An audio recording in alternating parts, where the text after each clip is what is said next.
1. Toward a civilization of light, civilization of light, light. Tuesday, March 10, 2009. History 3. This message is a further response to questions posed by you, the readers of this site.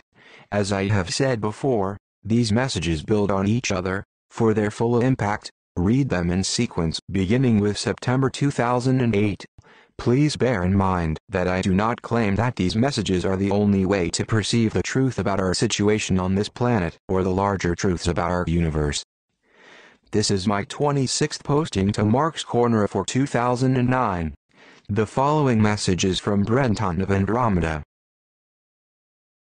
The fear imposed on your planet thrust all human, animal, and plant life into what you would call a very dense third-dimension existence. It could almost be called a second dimension, where there was only fear and everyone and everything reacts based on fear. This condition set the stage for the next part of the Dark Energy's plan, the introduction of physical entities under its control. They came in starships from the Orion star system, where the Dark Energy had already successfully instilled fear. Others have told of the coming of this race, so I will not repeat, except to say that what was done happened to all four races, not just the black race. They came and instilled the beliefs that they were more powerful and more glorious than the inhabitants of the planet. They instilled the beliefs that they were gods and, with their advanced technology, could have their way with all. This resulted in the beliefs and structures about which I communicated in my earlier messages. These beliefs and structures took different shapes in each of the four races of Earth. For the next several 100,000 years, the beliefs and structures nurtured by the agents of the Dark Energy were to dominate the affairs of Earth. However, the light of the Creator had not been totally extinguished. There remained in the hearts of some men and women the will to resist the dictates of the Dark Energy and its agents. These began the long evolutionary path to where you are today, creating things and conditions beneficial to all.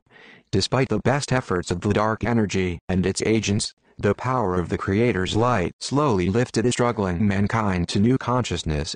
In each generation, and in each region of the planet, there were a few who could not be manipulated by the priests of religions or the strong men of governments. These few were hunted down, persecuted, and killed. But the Creator's light did not disappear. It re-emerged in others who continued to lift primitive man out of the darkness.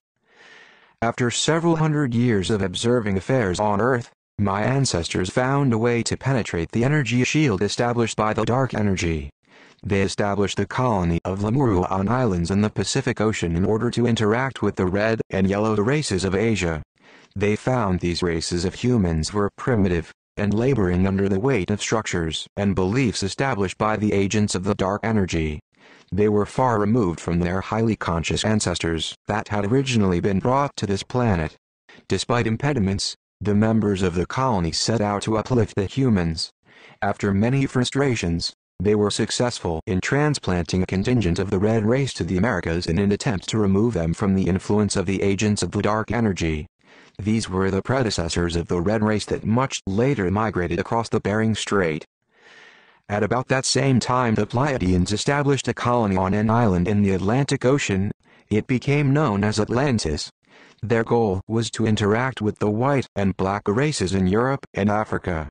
They too found Earth's humans in a primitive state, laboring under beliefs and structures imposed upon them.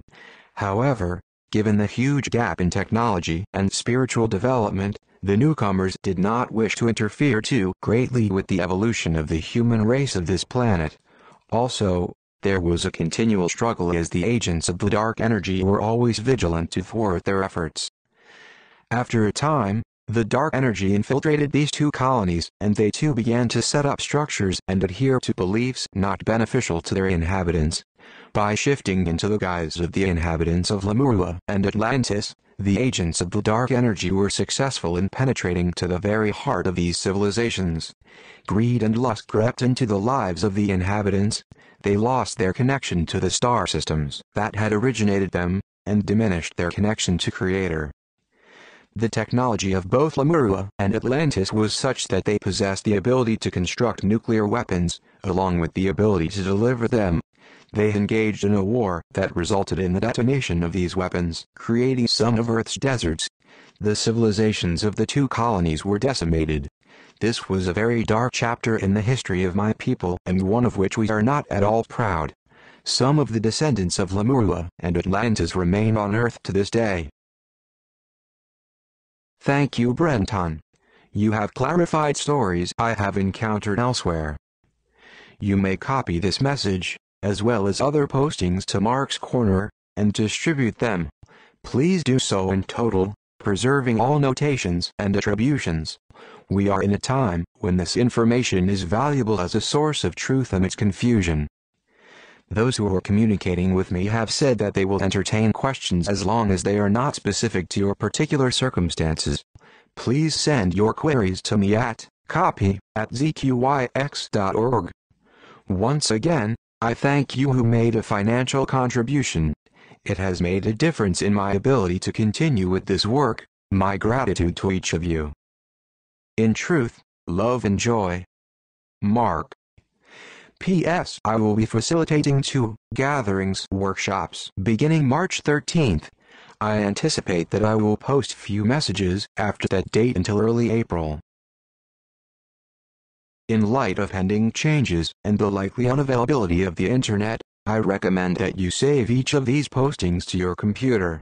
I have compiled an 80-page book containing all 2008 postings.